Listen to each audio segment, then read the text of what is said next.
Hello dear students, today we are going to see Introduction to Liposomes.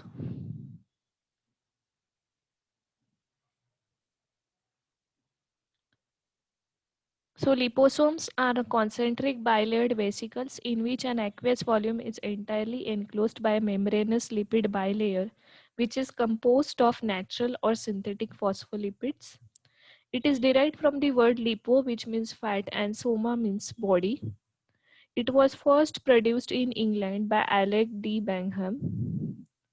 The size of liposome ranges from 20 nanometer up to several micrometers.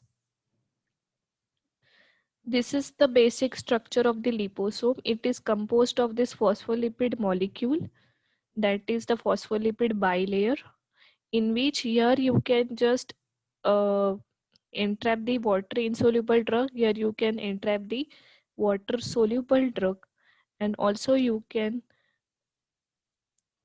use this surface for the targeting. Structural components of liposomes. So the main components are liposomes are phospholipids and cholesterol. So phospholipids, what is that? These are the major structural component of biological membrane, and glycerol containing phospholipids are most commonly used in liposome, and they are derived from phosphatidic acid. Phospholipids are amphiphytic moieties with hydrophilic head and hydrophobic tail. Two types of phospholipid exist, that is phosphodiglyceride and sphingolipid. Phospholipid have phosphatidyl moiety with different head groups, and the most commonly used phospholipid is phosphatidylcholine.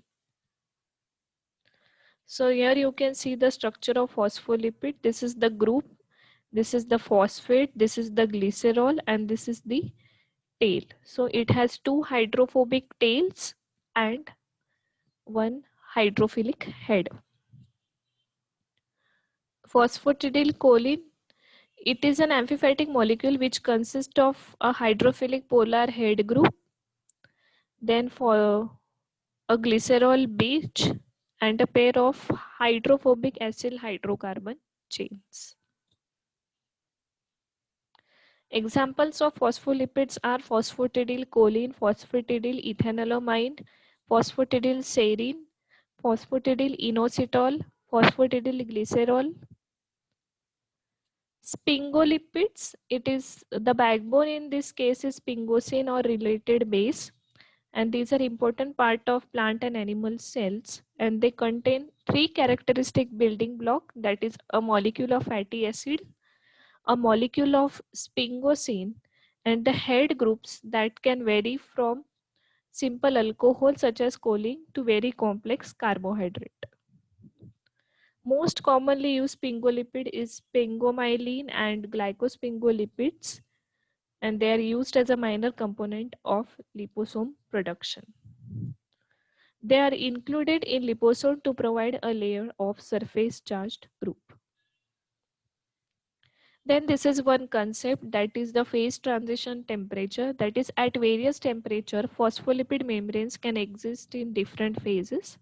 That is the transition from one phase to another takes place. So at elevated temperature, the tightly ordered gel state phospholipid get converted into liquid crystal phase, and this is due to the fatty acid chain adopts a new conformation such as Gauche conformation state, and because of which there is a increase in the movement. So cholesterol in bilayer can bring about major changes in the preparation of these membranes. It acts as a fluidity buffer. It inserts into the membrane and then get aligned parallel to the acyl chains in the center of the bilayer. So it is incorporated in phospholipid membrane at a concentration up to 1:1 or 2:1. So it increases the separation between choline head groups and eliminate normal electrostatic and hydrogen bonding interactions.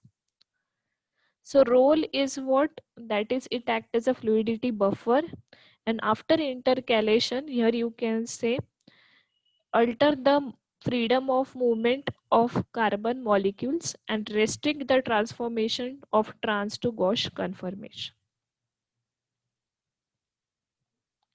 So cholesterol, as I have told you, decrease the fluidity or microviscosity of the bilayer, reduce the permeability of the membrane, and stabilize the membrane in presence of biological molecules such as plasma. Synthetic phospholipids, that is used, example for saturated phospholipids are DPPC, DSPC, DPPS, DPPE, DPPG, and DPPA. And unsaturated phospholipids include DOPC and DOPG.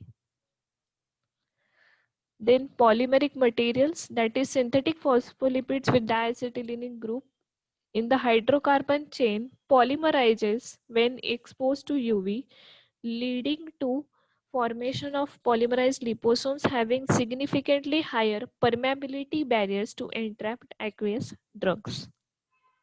Example for polymerizable lipids are lipids containing conjugated diene and methacrylate.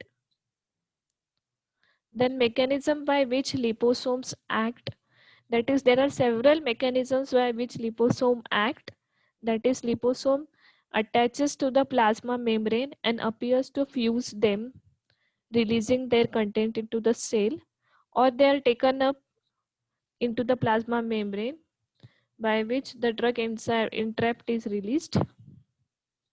In case of phagocytic cell, the liposomes are taken up by the phospholipid wall and acted upon by organelles called lysosomes, and the drug is released.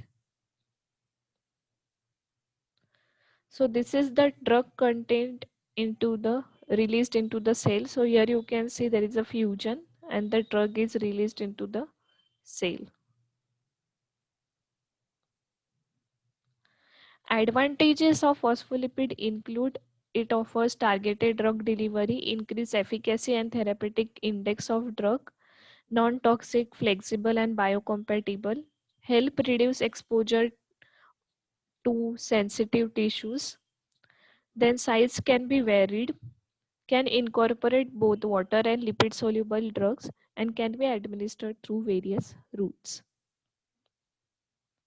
Disadvantages include it has less stability, low solubility, short half-life, it undergoes oxidation and hydrolysis, leakage and fusion is there, high production cost and allergic reactions may occur.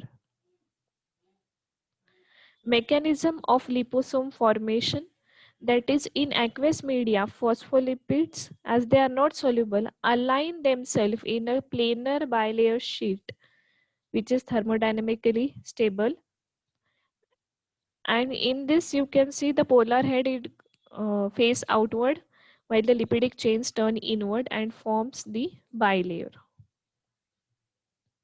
This structure is known as the lamella. After liposome to be formed, upon further hydration, the lipid swells and eventually they curve to form a closed vesicle in the form of spear. And these spears are known as the liposomes. So classification of liposomes can be done on the four bases. That is the classification based on structure, based on methods of preparation, and based on composition and application. So based on the structure, you can divide them in four types, that is MLV, multilamellar vesicle, oligolaminar vesicle, unilamellar vesicle, and multivesicular vesicle. Unilamellar vesicle can be further divided into small unilamellar vesicle, medium unilamellar vesicle, giant unilamellar vesicle, and large unilamellar vesicle.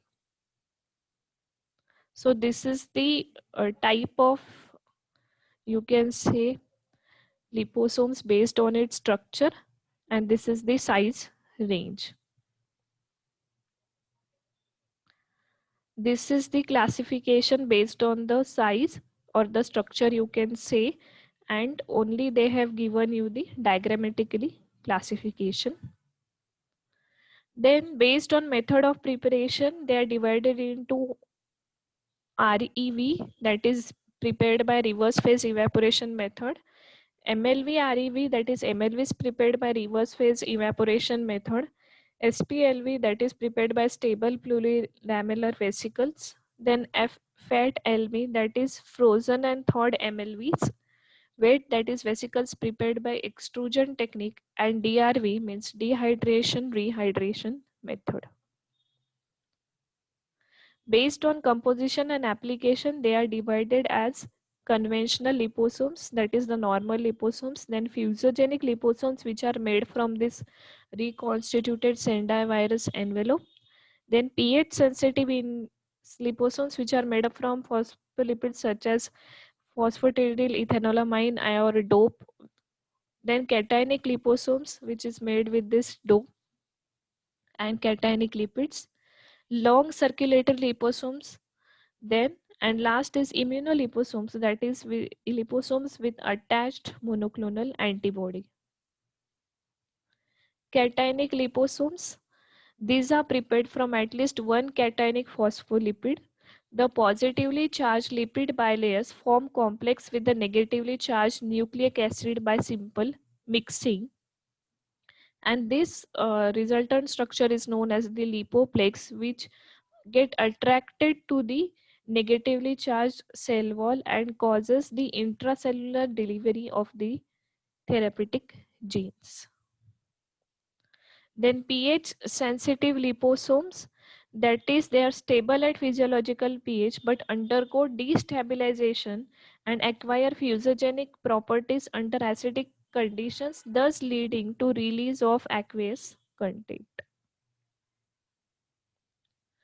Long circulating liposomes, or which are also known as stealth liposomes, that is it inhibition of rapid uptake of liposomes by RES can be done by coating the liposomes with this polyethylene glycol.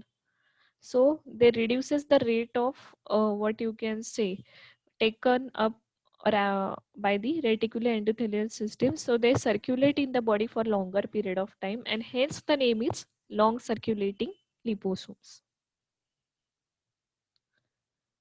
So this was all about the introduction to liposomes.